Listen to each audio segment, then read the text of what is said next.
Arrête le développement personnel.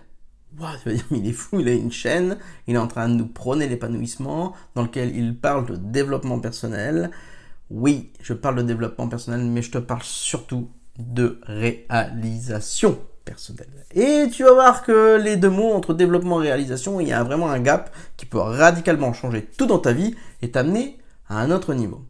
Je m'explique, le développement personnel. Comment prendre une personne et essayer de le développer. Très important de ne pas rester là où on est, d'aller de l'avant, d'essayer de se comprendre, de se connaître, de performer, de se transformer. Je ne dis pas le contraire. Mais n'oubliez pas que le développement personnel, c'est devenu vraiment une industrie. C'est devenu vraiment une niche business dans laquelle tout le monde s'est engouffré. Et le problème du développement personnel, c'est qu'on vous laisse croire que vous avez toujours un problème. Qu'il y a toujours quelque chose à régler chez toi. Qu'il faut toujours que tu transformes quelque chose. Que ça, si tu ne sais pas le faire, alors ça va te porter préjudice. Et que si tu ne le transformes pas, tu ne pourras jamais entreprendre. Résultat, je vois énormément de personnes, et j'en ai fait partie, acheter des bouquins, mais des dizaines de bouquins, lire des dizaines de vidéos, se payer des dizaines de formations, et progresser, mais progresser au lieu d'arriver là, d'arriver ici, d'avoir un espèce de plafond de verre. Oui, pourquoi ? Parce que beaucoup de ces personnes apprennent, et je l'ai fait. Et un jour, un de mes mentors m'a dit, Rodrigue, c'est bien, t'as lu tout ça. J'ai lu, j'avais lu 15, 20 bouquins déjà, alors que ça faisait à peine un an que j'entreprenais. Vous voyez, c'est le début de la phase où on découvre l'entrepreneuriat, on est fougueux, on a plein d'énergie, on veut y aller. Donc on apprend, et c'est cool, il faut apprendre.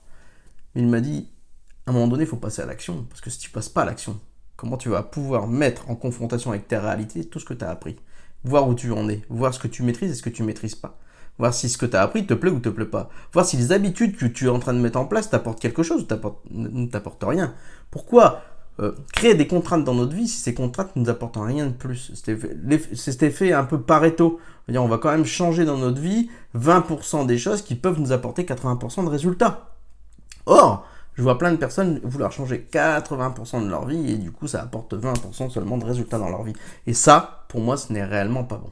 Pourquoi ? Parce que dans le développement personnel, pour moi c'est un gros problème, c'est d'ailleurs le problème du management en entreprise. Ce qu'ils vont faire, c'est d'aller voir chez vous ce qui ne fonctionne pas. De mettre le focus sur ce qui ne fonctionne pas et de passer 90% de votre énergie à vouloir changer ce qui ne fonctionne pas.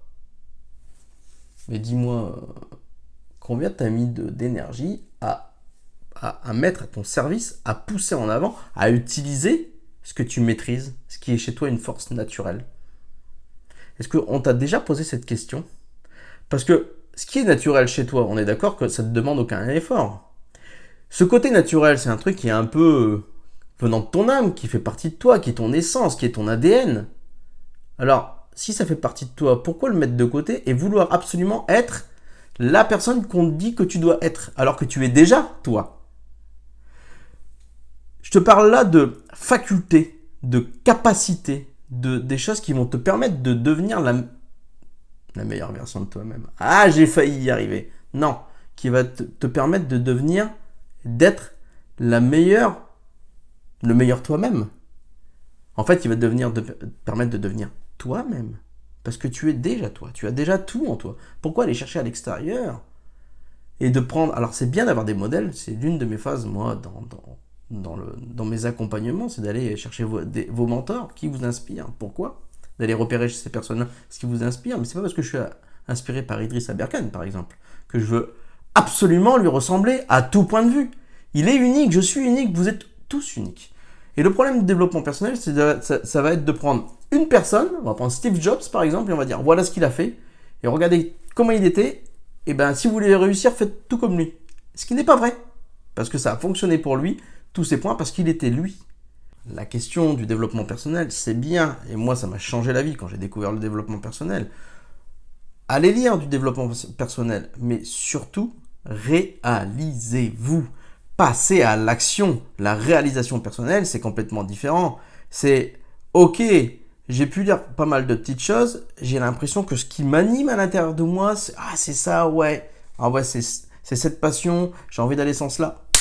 Posez l'intention, mettez l'action dedans, mettez de l'énergie dans ce sens, faites un pas et matérialisez ça dans votre réalité et voyez le retour que ça vous donne. La meilleure façon de progresser dans notre vie, dans la vie d'un être humain sur cette planète, c'est le passage à l'action. Les scientifiques le disent, l'action c'est le meilleur allié de notre cerveau. Et ça fait partie de notre ADN une fois de plus. Pourquoi ? Le fait d'avancer, c'est le fait de ne pas avoir peur d'aller vers l'échec. Et c'est ça aussi, on a du mal à avancer, on a du mal à passer à l'action parce qu'on a peur de l'échec. Bon, pour certains c'est la peur de l'échec, pour d'autres c'est la peur de la réussite. Bref, tout ça, on en parlera dans une autre vidéo où on parle de croyances limitantes. Mais aujourd'hui, tomber et se relever, ça fait partie de notre ADN. Vous allez me dire, mais comment il sait ça lui ? Non, je vais pas te prendre l'exemple de l'enfant qui fait du vélo, qui tombe, qui se relève, etc. Tout le monde le prend, ça m'intéresse pas. Moi, je vais te parler d'un phénomène que tu utilises tous les jours, absolument tous les jours. Dès que tu te lèves, toute la journée, tu marches. Le principe premier de la marche, c'est je me déséquilibre et je me rattrape. Je me déséquilibre et je me rattrape. C'est comme ça que c'est fondé en nous. C'est je perds l'équilibre, prêt à tomber et je me rattrape. Et c'est comme ça que tu marches, c'est comme ça que tu avances. Ça fait partie de nous.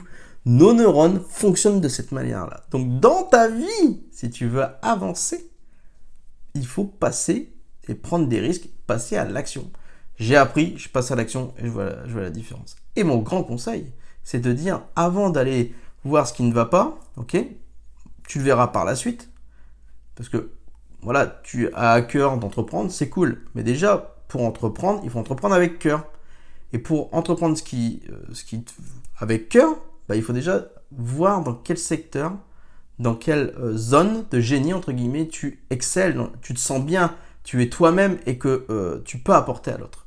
Tu devrais faire ça en premier lieu. Ensuite, une fois que tu as trouvé cette zone de génie, souvent on appelle ça quel est ton verbe. C'est-à-dire que quand tu es en société, quand tu es avec des amis, etc., et que tu parles de quelque chose, c'est cette chose-là dont tu parles très facilement. Et tu n'arrives pas à convaincre les autres, entre guillemets, mais à les émerveiller, à dire « Waouh, mais Rodrigue, en fait, quand je le définis, c'est tel mot. C'est authentique, c'est nature, c'est communication. » Vous voyez, c'est les mots que d'extérieur, on peut vous donner les adjectifs. Comment on vous qualifie à l'extérieur ? Ça, c'est votre verbe. C'est votre zone, entre guillemets, votre zone de génie. Restez là-dedans. Commencez à vous dire, et là-dedans, qu'est-ce que je pourrais créer ? Qu'est-ce qui est utile pour moi ? Qu'est-ce qui serait utile pour la société ? Ok ? Et un projet qui serait rentable.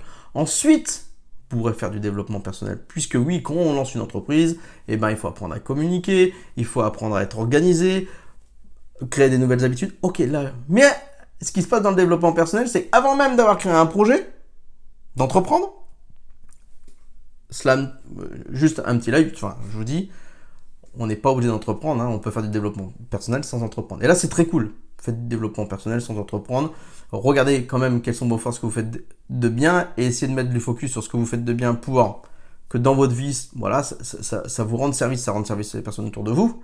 Et puis regardez un peu quels sont vos défauts, ce qui va pas, et puis essayez de mettre un peu de vinaigrette là-dedans pour que ça prenne mieux et améliorer vos relations avec les autres. Ça, c'est une chose. Mais si tu veux entreprendre, je te conseille déjà de t'appuyer sur tes points forts, de voir ce qui peut être utile pour toi, utile pour la société, de lancer, de passer à l'action, de voir un peu comment ça se concrétise. Et quand tu es dedans, là, tu vas chercher à te développer, à quand même garder le focus sur tes forces, avancer avec tes forces.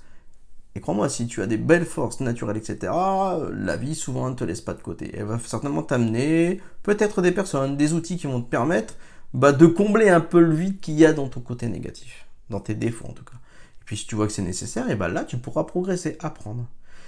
Pour moi, c'est la meilleure façon de pouvoir créer un business actuellement, puisque si tu attends d'être parfait à tout point de vue pour être un bon entrepreneur, alors laisse-moi te dire que tu ne seras jamais entrepreneur parce que aucun entrepreneur, aucun être humain sur cette planète n'est parfait. Par définition, on a constamment besoin de se développer, constamment besoin d'apprendre. Donc, la meilleure façon de devenir parfait, c'est de passer à l'action. Et beaucoup de personnes attendent d'être parfait pour passer à l'action. Vous comprenez pourquoi ça n'avance pas dans votre vie.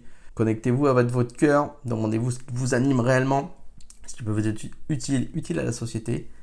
Commencez à mettre ça en action, voyez un peu comment ça prend. Et là, quand vous avez un projet qui commence à être bien et qui vous anime vraiment, vous pouvez travailler sur vos défauts. Parce que ce qui se passe aussi, c'est que la plupart du temps, les personnes mettent le focus sur leurs défauts.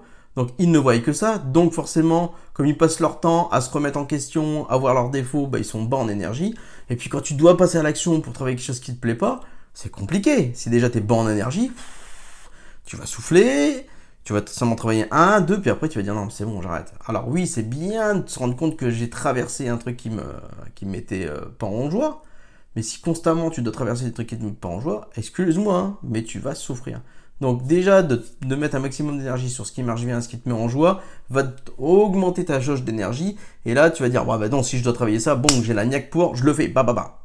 Et tu reviens sur tes points forts, et ainsi de suite. J'espère que cette vidéo t'a plu et qu'elle te donnera envie de passer à l'action, d'entreprendre, quel que soit ton âge, 20, 30, 40, 50, 60 ans, et que tu prennes le chemin de l'épanouissement. Si aujourd'hui tu n'es pas bien, ne reste pas comme ça, vraiment. On a tous un pouvoir entre nos mains, qui n'est pas le pouvoir d'achat, non, qui est le pouvoir de transformer nos vies, de passer à l'action, de devenir une belle personne, de devenir la personne que l'on est réellement, de devenir nous, d'entreprendre ou pas, mais en tout cas de prendre le contrôle de notre vie. Ça, on a la main mise dessus. Et croyez-moi, si vous le faites, votre vie va s'améliorer drastiquement et l'épanouissement ne sera jamais très loin. Allez, à tous, ciao ciao. Je te dis pas ce qu'il te reste à faire. Si cette vidéo t'a plu, il y a plein de trucs à faire. Ça, c'est toi qui décides. Ciao ciao.